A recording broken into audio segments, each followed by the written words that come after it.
বন্ধুরা, শিবানী কিচেনে আপনাদেরকে স্বাগত। আজকে আমি এই দেখুন মাছগুলো, এই মাছের আমি ঝোল করব ঝিঙ্গা দিয়ে। দেখুন এই প্রচন্ড গরম পড়ে গেছে, কিন্তু এই ঝিঙ্গেটা পেটের পক্ষে ঠান্ডা, সেজন্য আমি ঝিঙ্গে দিয়ে এই মাছের ঝোলটা করব।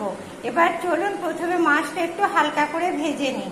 মাছটাকে আমি নুন হলুদ মাখিয়ে নিয়েছি।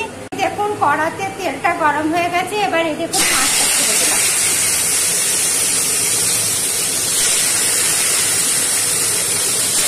মাছটা ভাজা হয়ে গেছে, এবার এটাকে আমি তুলে নিচ্ছি। কাঁচা লঙ্কা দিলে তেলটা যেন না ফাটে, সেজন্য প্রথমে একটু হলুদ দিয়ে দিলাম। এবার এই মাছের ঝোলটা করার জন্য এই দেখুন কালো জিরা ধুয়ে রেখেছি, এর মধ্যে কালো জিরা দিয়ে দিলাম। এর মধ্যে কয়েকটা কাঁচা লঙ্কা দিয়ে দিলাম, লবণ স্বাদ মতন দিয়ে দিলাম। এবার একটুখানি দেখুন হলুদ দিয়ে দিলাম। এবার এর মধ্যে এই ঝিঙেগুলোকে ছেড়ে দিলাম। এই দেখুন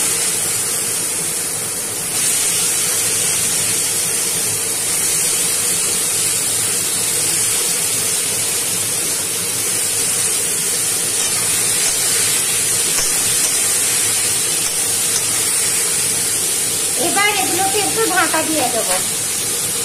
বন্ধুরা, ঝিঙ্গেটা ভাজা ভাজা হয়ে গেছে, তো সরষে কাঁচা লঙ্কাটা বেটে রেখেছি, এর মধ্যে দিয়ে দিচ্ছি। দেখুন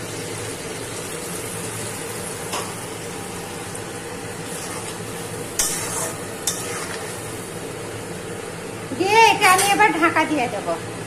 এই দেখুন বন্ধুরা, মাছের ঝোলটা ফুটে গেছে। এবার আমি মাছটা ছেড়ে দিচ্ছি। দেখুন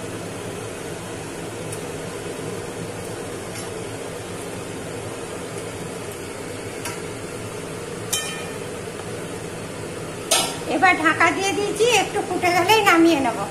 এই দেখুন বন্ধুরা, ঝিঙ্গে দিয়ে মাছের পাতলা ঝোলটা হয়ে গেছে। এবার এটাকে আমি নামিয়ে নেব।